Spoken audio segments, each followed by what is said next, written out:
Hello all. So this is our check-in video for week 9. We're moving right along through our plantation boy, and from your responses on that, looks like people are still really very much enjoying that book, and I am so glad. I'm really interested to see your reactions to this because it's very different from what I've been used to when I've taught this in the past. So keep sharing. I'm really enjoying seeing how you guys are reacting to this. So let's see. This week we've got a lot of things coming up. We got our next essay assignment, so we're working on our draft of that. We are learning how to do some research. If you haven't done any research in your time at UH West yet, this is where you're going to really get into it. We're trying to ease ourselves into our last essay, which is going to be very research heavy. So the title of this next one is Mini Research Paper, because really that's what it is. You're researching, but not too much. So let's start by going over what we did last week, and I'm going to start with our video responses. So those ended up being really great. You guys were definitely able to make a lot of the connections between the events. So the thing with history that makes it hard to explain sometimes is, in order to explain one event, you have to go back in time and explain the 5 events that came before it, and then sometimes you have to explain even more than that. So there were things that some of you also picked up on that I didn't ask you to talk about, and you mentioned them anyway, just because in order to explain one thing you thought you needed to explain the others. So great job on that, and great job on connecting everything back to the book. So I was thinking through my video posts over the last few weeks, and I feel I'm not doing a very good job of explaining further about the different topics I've given you. So I went through and did more research of my own to make sure that I had these events connected really well. So I wanted to do my own version of what I asked you guys to do last week. So forgive me if this is a little repetitive. You guys can always fast forward through this on my video as you're watching it. But to go and connect some of these events for you, so for me, I think all of these events really start with the overthrow of the Hawaiian monarchy, which was mainly an event that occurred because of the Republican Party had representatives that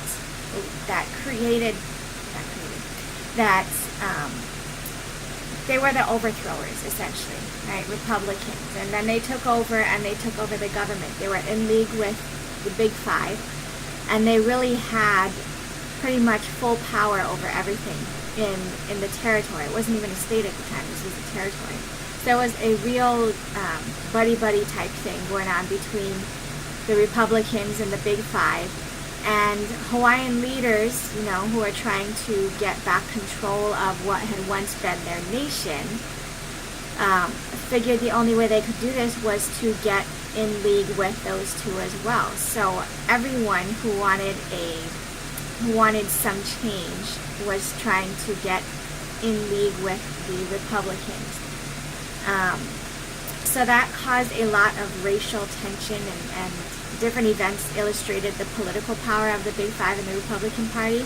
So one big one, if you do any looking into Hawaiian history, was the Massey case in 1931. And what happened with the Massey case was there was a wife of a military officer who accused several local men, Hawaiian men, of raping her, essentially. And it was never proven that they were guilty, or they were let off, right? There was no proof. And that resulted in the honor killing of one of the men by Thalia Massey's husband and mother. And they went to trial, and instead of getting any real prison time, they were given 1 hour in prison. So this created a lot of racial tension.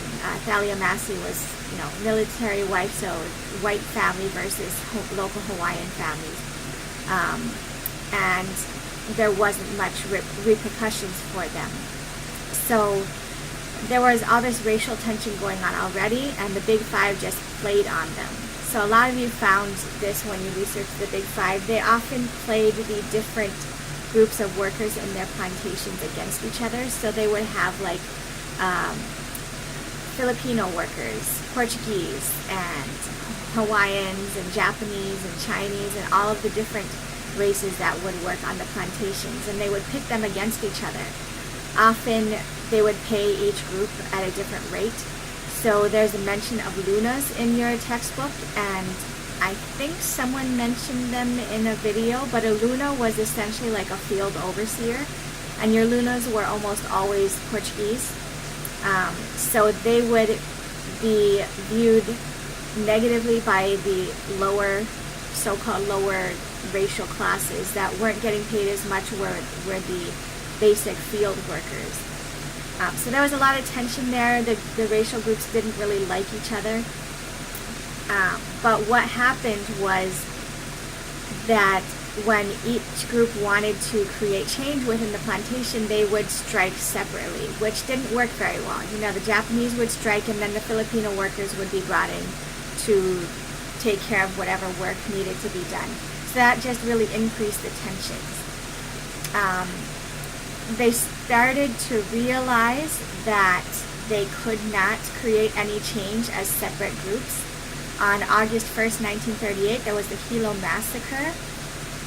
It started as a peaceful protest on the Hilo docks, but when the police came in, they were ordered to protect Big Five interests and to shoot, shoot at will. So many people were killed, and after this particular incident, it prompted united strikes. So the plantation groups would strike together rather than as separate ethnic entities.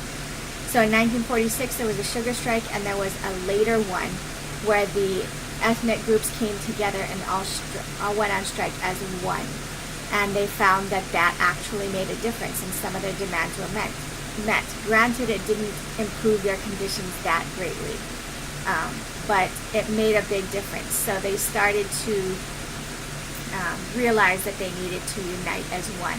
And this allowed for things like the unions to come in, the ILWU that a lot of you mentioned. And at the same time, so we had the plantation still going on as World War II begins with the 100th Battalion and the 442nd Regiment. So they went off, they were fighting in the war, and there was that weird moment of their families were being treated like crap back in the U.S. and in Hawaii. And they were out giving their lives for their country. So when they started coming back, they were taking advantage of the opportunities granted to them now that they were soldiers and had served their time. So they took advantage of the GI Bill, was mentioned on the list this week, essentially getting an education as one of their benefits, getting an education to help them find their leadership abilities. So it really gave them a sense of empowerment. And so as the labor workers started rising, and the returning veterans were coming back, getting educated and knowing that they could do something about their situation, the Republican Party was still in power at the time, and they started to worry. So what they did was, at this time, World War II also brought about fears of communism. And so the Republican Party would basically name anyone who was an enemy of theirs as a communist. So this is where the Smith Act comes in, right? The Smith Act, many of you talked about this, was it threatened jail time and other consequences for anyone who was trying to violently overthrow the government. So the Republican Party comes along, and they have people like Jack Paul, who was heading the ILWU in Hawaii at the time, and they didn't like him. They didn't like the fact that, the Big Five was suffering because the labor unions were starting to come together. And so they said he's a communist, and he got investigated by the House Un-American Activities Committee. And so anyone who was a threat then was perceived or named as a communist, investigated, and lots of times their power was taken away. Many of you mentioned some of the weird things, like different celebrities, actors and actresses, film directors were named as communists on the mainland. And so it wasn't just a political thing. This was, you use this to get back at your enemies. So the Communist Red Scare also divided the Democratic Party, which was trying to come together to fight back against the Republican powers. But the right side started accusing the left side of being communist, and so when the elections rolled around in 1950, they horribly failed. And there were two different factions. So in 1952, to try to win some votes, they decided to come back together as a party, and that proved success for them in 1954, which was really crucial, because in 1954 a large number of Nisei actually reached voting age, so they had a new source of votes. And so in 1954 they reached out with the elections, they reached out to the labor workers, they reached out to the veterans, and a lot of the people who had returned from war and went on the GI Bill actually ended up running for political office. So this is where Daniel Inouye started, right? We all know him, I'm sure. And so in the 54 elections, the Democrats won the majority in Senate 9-6 and the majority in House 22-8. So they were able to take power from the Republicans. So if any of you recall, I think I was still in high school when this happened, but when Linda Lingle won for governor, Republican wins for governor, it was a big deal. Up until that point, from the 50s forward, it was almost all Democrat politicians everywhere in Hawaii. So it was a big deal when that change occurred, because it was showing that things weren't just always going to stay the same. But then we've gone back to Democrats again. Not that I have any particular party association, I just vote for who I like, basically, which at this point is really nobody. So events that followed that weren't on your list: after the revolution occurred, we earned statehood in 1959. People voted for statehood because there was no option for Hawaiian sovereignty offered, and becoming a state gave the people power to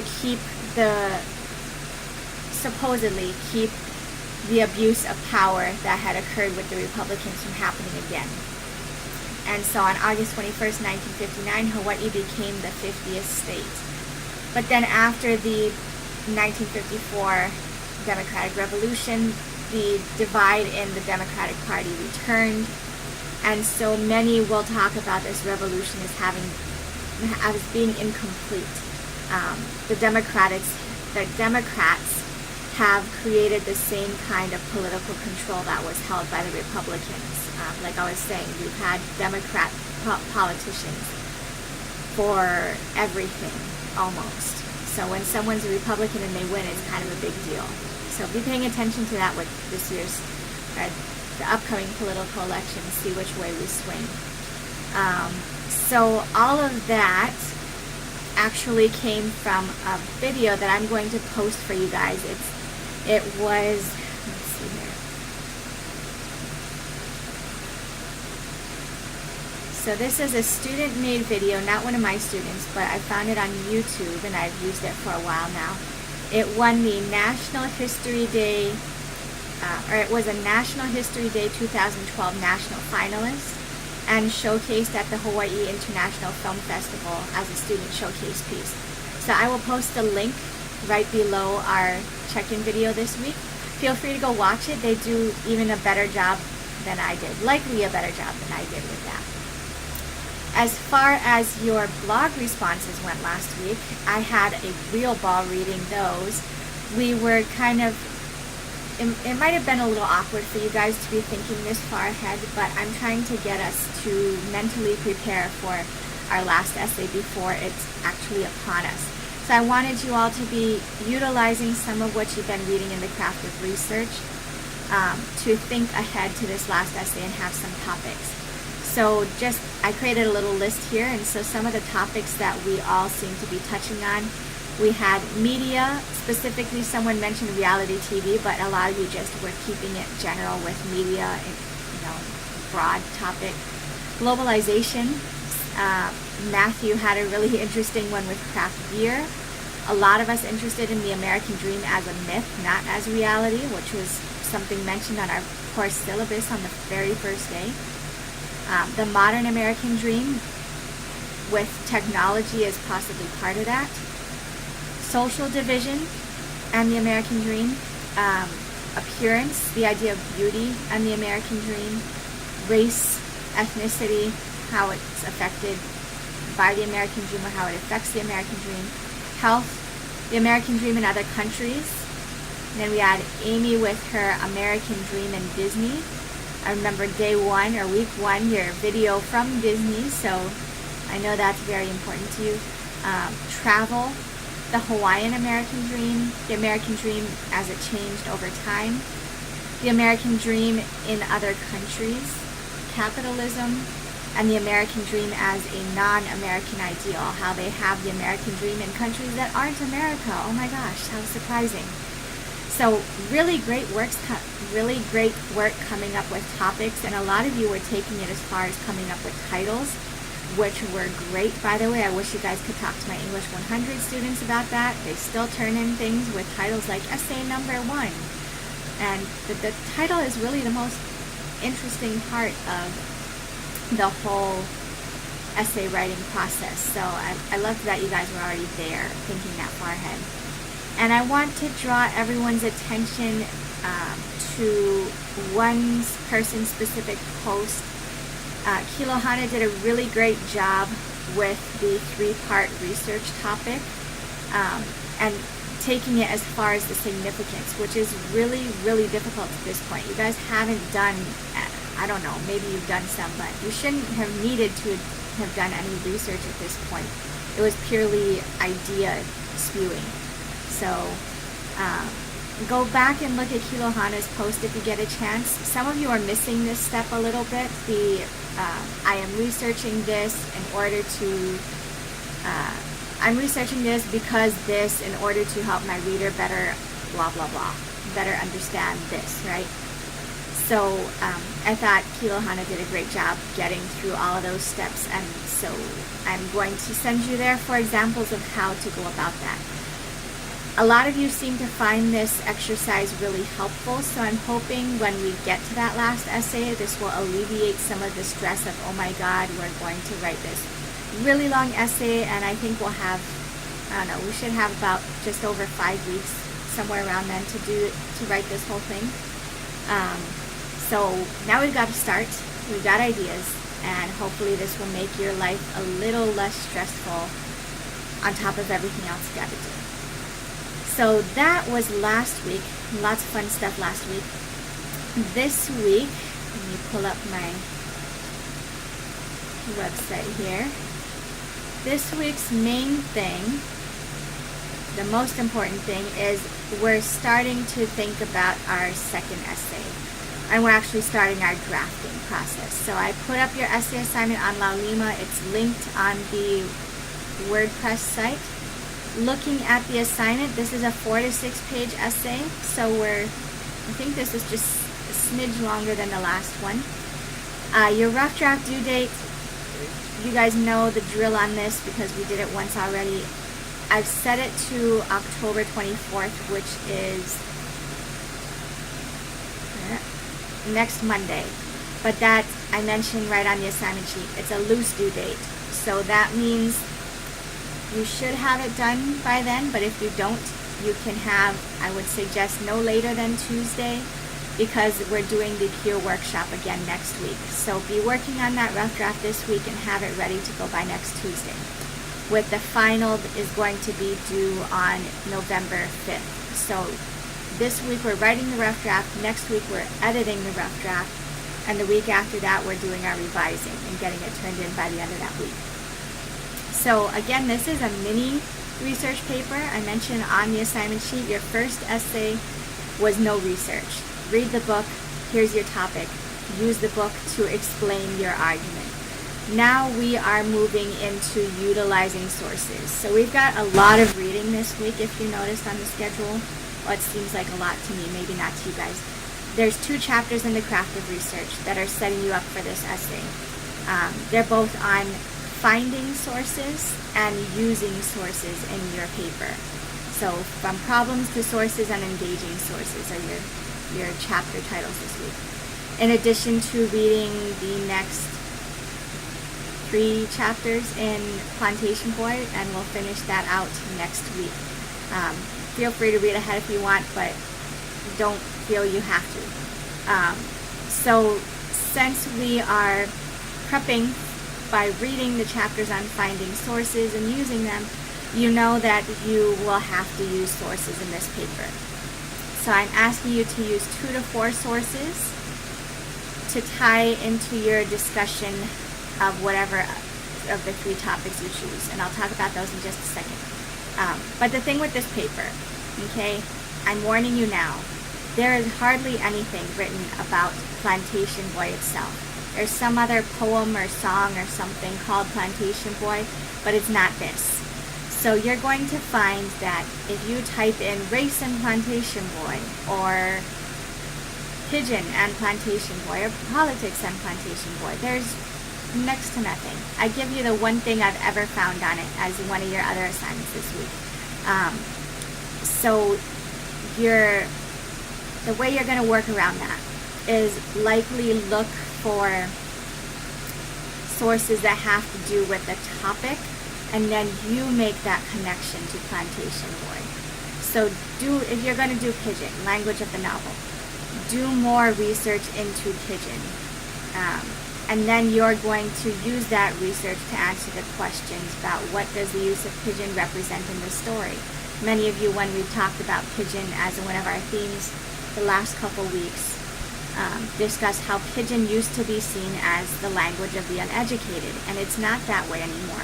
How is it viewed in the novel, right? We talked about Fujie and her reaction to Toshio's pigeon. She doesn't like it, right? She tells him to stop talking pigeon, that's plantation talk.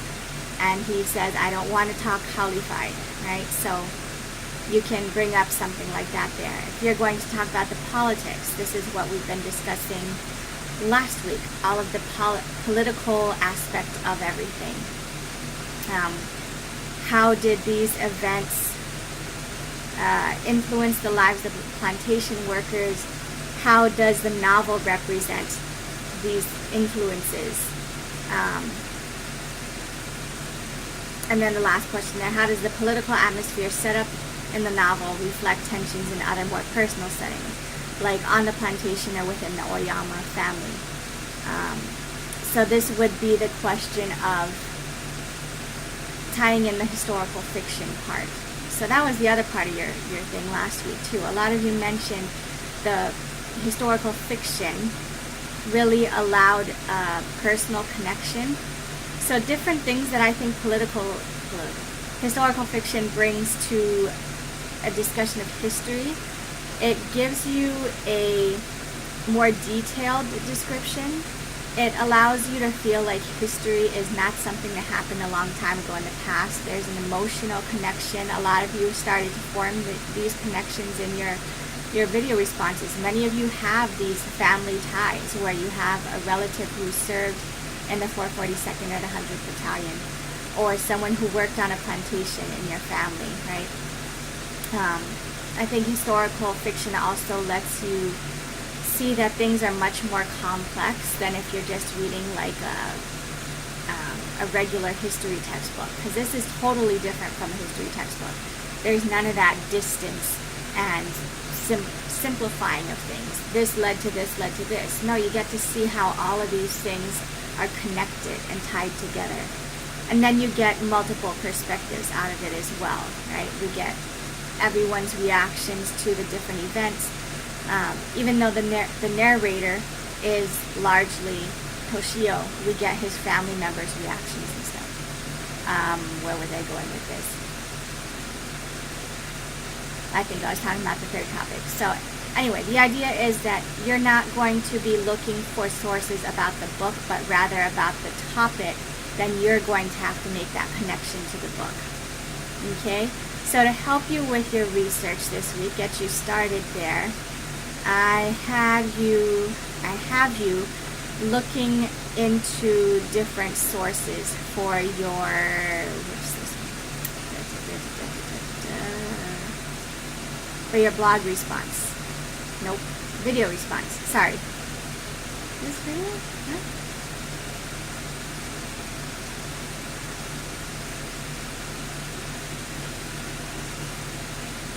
Oh no, your blog response, sorry. Misread my own instructions. So for your blog response, I'm asking you to go out and do some research. And I give you different sources to help with this. Many of you are on the outer islands, so it's going to be a challenge for you to do some of this research if you haven't already. So I tried to help out by providing you with the different tutorials that the UH West Library provides. So there's 3 links on the blog page. They're almost all essentially the same thing. So the first one is strictly just regular library research tutorial videos. And so the link actually will take you to one video, but if you look on the right, there's a whole playlist there for you to follow, and you can click through all of them. Then there's the videos that are specific to English 200. The librarians often do information literacy sessions for English 100 and 200. And so I pulled the ones for our version of the class here, 200. And then I just give you a general link to all of the videos that the library has posted. So click through those, use those as you wish. If you're already experienced with EBSCO and the library resources, you may not need them, but they're there if you do. And then I talk about evaluating sources. So I just sat through 2 information literacy sessions with my English 100 students that I sit through every semester, and I used to work in an academic library, so a lot of the stuff is familiar to me, but one thing that all librarians show is a website for Martin Luther King. It's called martinlutherking.org. And you know, if we're doing research on Martin Luther King, you'd think just by the name, this is going to be a great source. But you go to it, and it looks outdated. It's got things mentioned like rap lyrics and getting the Martin Luther King Jr. holiday repealed and things like that. So it raises your red flag. And then if you scroll down to the bottom, it says it's hosted by Stormfront. You click on that, and it turns out Stormfront is a white pride organization. So knowing when a source is going to be useful is really important. That source would only be useful if you were going to look at racist views on Martin Luther King. But to prevent yourself from using a source like that, that's going to be inappropriate. There is something called the CRAP test. That's a lot of fun to just say. So I give you a link to another university library's explanation of the CRAP test. So it stands for Currency, Relevance, Authority, Accuracy, and Purpose. And it's a way for you to evaluate whether a source is going to be useful or not. So click on that, and as you start pulling sources, run it through them, those questions. Now, if you're using the library resources, they are all valid. So you do not need to apply the CRAP test. But say you're going to do a Google search. This is the case where you would almost always need to double check, right? We know things like Wikipedia are bad, but some others are going to be a little trickier to figure out. So another way to work around that is, instead of just doing a regular Google search, use Google Scholar. So I give you a link to that as well. And then, so what you're going to do for the blog response is find one source that you might use for this essay. So basically you're choosing your topic and then starting your research before you do your draft this week. So find one source for your blog response. You go through our 6 things, basically telling me the basic information, or telling everyone. The title of the source, who wrote it, and what do you know about them. If you don't know anything, try typing their name in, see if you can find anything about the author. But make sure it's, the right person. What type of source is it? Is it online, a print journal article, a book chapter, a website? And then the last three are the important ones. What is or are the main points that the source makes? What do you find particularly interesting about this? And how do you plan to use it in your essay? What might it be useful for as far as what you're going to be discussing? Okay, and then at the end of your response, because we are going to have to do this, we're using sources, so I want a citation and MLA format citation. Now, I just discovered, I think it was last week, they have redone MLA yet again, so I think we're on MLA 9 now. I've lost count what number. So the best authority for that, if you don't know already, someone who's bound to tell you at some point if it's not me, the Purdue University Online Writing Lab. So I give you a link there. Let's see, are they updated yet? I believe they may be updated. They just edited on September 12th. Nope, they're on 8th edition, so perhaps not. Honestly, I don't care if you use the old edition. It doesn't matter to me as long as it's close enough to MLA, I'll give it to you. Okay? So one thing I do note, and I will talk about this in just a second, in your video response, I give you the one source I mentioned that directly discusses Plantation Boy. That source, you can use it in your essay, but you cannot use it for this blog response. Okay? So that's the blog. The video response, building off of what I just said, asks you to read the one article that directly talks about Plantation Boy that I found. It's called Social Stratification and Plantation Mentality, reading Milton Murayama. And it was originally presented at a conference in China, I believe. But it's a really interesting discussion of the way that the divisions of racial and social classes plays into the novel in different ways. So I want you to read through that article. It's quite long in addition to your other reading. I think it's 18 pages, but we can get through it. You can do it. So I want you to read through the essay, and then in your video response this week, summarize it, number one. What are the main points, just like you're doing with your other one. And then talk about any new insights that the essay gave you in your understanding of the novel. Then did the author's analysis reinforce or better put into words any thoughts you are already having about what's happening in the story? So we are continuing to move along into the last bit of the history before it kind of starts to trail off into more of Toshio's personal life. And so see if you can tie any of her discussion to things that you have read, didn't understand, or had understood, and she just really reinforced what you said. So it's a really interesting article. I think that it will give you guys some ideas too for your essay. And let's see, anything else we need to talk about here?